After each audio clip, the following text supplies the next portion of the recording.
आशा करता हूं आप सब बहुत अच्छे होंगे। मेरा नाम है सिद्धांत अग्निहोत्री, स्टडी ग्लोस पे आपका बहुत बहुत स्वागत है। ये सीरीज मैंने चलाई है, आपको पता है कि इसमें हम सवालों को डिस्कस कर रहे हैं और प्री के सवाल है ये बेसिकली, ठीक है। यूपीएससी आईएएस के सवाल को आप कैसे, और इसमें मैं नॉलेज भी देता हूँ, मतलब एक सवाल पे आपको बहुत अच्छे से समझा देता हूँ। अब देखिए, रेफरेंस है हमारा कोर्स। पिछली बार जो हमने टेस्ट सीरीज लॉन्च की थी उसमें सीधा 35 सवाल आए थे। जैसा मैं आपको बता रहा हूँ ना वैसे ही आपको बताया जाएगा, ऐसे सवालों को सॉल्व करते हैं। और तकरीबन अगर टोटल देखें तो हम 10,000 सवालों की प्रैक्टिस कराएंगे। टेस्ट सीरीज में आपको 2,500 सवाल मिलेंगे, 17 टेस्ट प्लस 8 पिछले वाले, 2 डेमो टेस्ट है, आप उसको देख सकते हैं। हिंदी इंग्लिश दोनों में टेस्ट सीरीज है। 1750 रुपए में यूपीएससी 2023 कूपन कोड यूज करना है। और इसमें टेस्ट सीरीज पे डिस्कशन भी होगा, जो टेस्ट सीरीज के सवाल उस पर डिस्कशन करेंगे। लेकिन उससे सबसे बेस्ट कोर्स हमारा प्रीलिम्स क्रैकर है, क्रैश कोर्स आप इसको कह सकते हैं। हमने इसमें लाइव टेस्ट सीरीज दी है, टेस्ट सीरीज इसमें भी मिलेगी और उसमें भी डिस्कशन होगा। हफ्ते में 3 क्लास आपको दी जाएंगी और हिंदी इंग्लिश में टेस्ट सीरीज होगी। करंट अफेयर्स 1.5 साल के और सीसैट भी आपको दिया जाएगा सिर्फ 3500 रुपए में।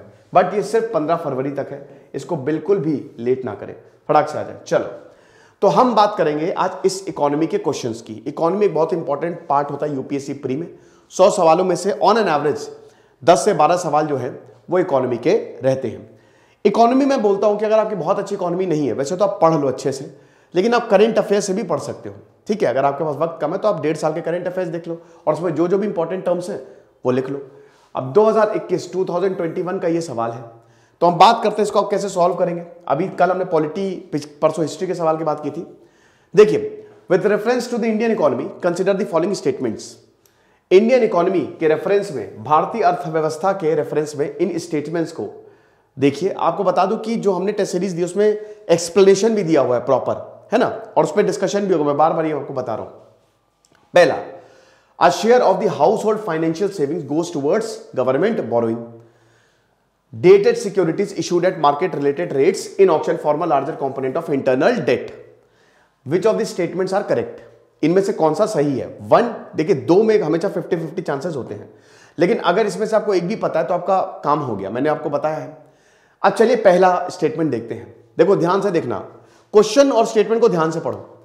अ share of the household financial savings goes towards government borrowings, यानी कि हम घर में कुछ पैसा बचाते हैं, वो सरकार की बोरोइंग, सरकार भी पैसा उधार लेती है ना, सरकार को काम करना है।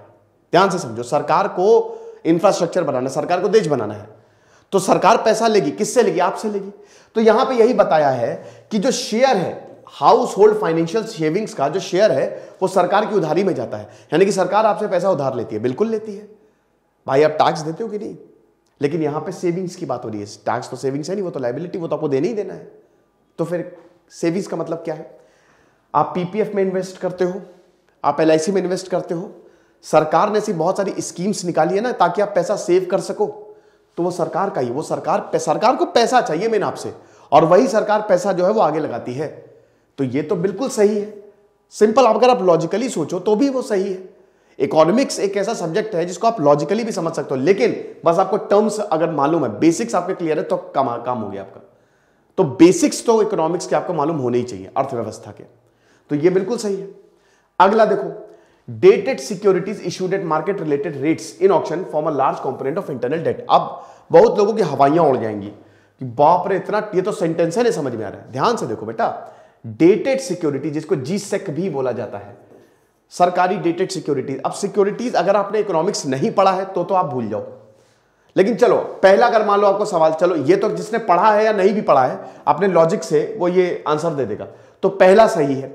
तो अब इसमें या तो फर्स्ट हो सकता है या सी हो सकता है, सेकेंड और डी तो गए, ये तो हो नहीं सकते, क्योंकि जो ये हमको पता चल गया ना, तो या तो ए होगा या सी होगा। तो अब आपके 50-50% चांसेस हैं। अब आपका इस पे डिपेंड करेगा कुछ। चलिए देखते हैं डेटेड सिक्योरिटीज। अब यहां पे आपको डेटेड सिक्योरिटीज का पहले तो मतलब पता होना चाहिए, है ना, और अगर आपको मतलब नहीं पता तो फिर ये सवाल, इस सेकंड स्टेटमेंट को आप नहीं। लेकिन जो इकोनॉमी पढ़ते हैं उनको इतना बेसिक्स तो आइडिया होता ही, अगर आप यूपीएससी की तैयारी कर रहे हो। डेटेड मतलब डेट है, सिक्योरिटीज फ्लोटिंग और फिक्स दोनों हो सकती है। भाई देखो, सरकार, मैंने क्या बताया, मार्केट से पैसा उठाती है। अब सरकार मार्केट से पैसा कैसे उठाएगी? सिक्योरिटीज। भाई यही सिक्योरिटीज सरकार जो है, बॉन्ड जो है सरकार देती है मार्केट में, है ना। अब सरकार बॉन्ड देती है। अब बॉन्ड क्या होता है कि आप मुझे 100 रुपए, देखिए आप मुझे 100 रुपए दो, एक टाइम के बाद मैं आपको 110 रुपए वापस कर दूंगा, सिंपल। यानी कि एक टाइम के बाद आपको 10 अपडेट, एक डेट फिक्स होती है यहां पे, एक टाइम के बाद आपको 10 रुपए का प्रॉफिट होगा। तो सरकार आपसे पैसा ले रही है और बदले में आपको एक पेपर दे रही है, तो वो सरकार की उधारी है ना, सरकार ने आपसे उधार लिया है। ये ठीक वैसा ही है कि मैं आपसे पैसे उधार लूं, जब आप लोन लेने जाते हो तो आप पैसे उधार लेते हो ना, एक टाइम के बाद मैं वो चुका दूंगा, अभी आप ये मेरे पेपर्स रख लो, तो ये तो मेरी उधारी होगी, तो सरकार की इंटरनल डेट है ये कि नहीं? तो यानी कि ये भी सही है। So the correct option is C, both 1 and 2। इसी तरीके से हम सवाल लगवाएंगे ताकि आपके कंसेप्ट क्लियर हो जाए, तो इसीलिए कोर्स में जरूर अवेल करें, आपको बहुत ज्यादा फायदा होगा। दिस इज सिद्धांत अग्निहोत्री साइनिंग ऑफ।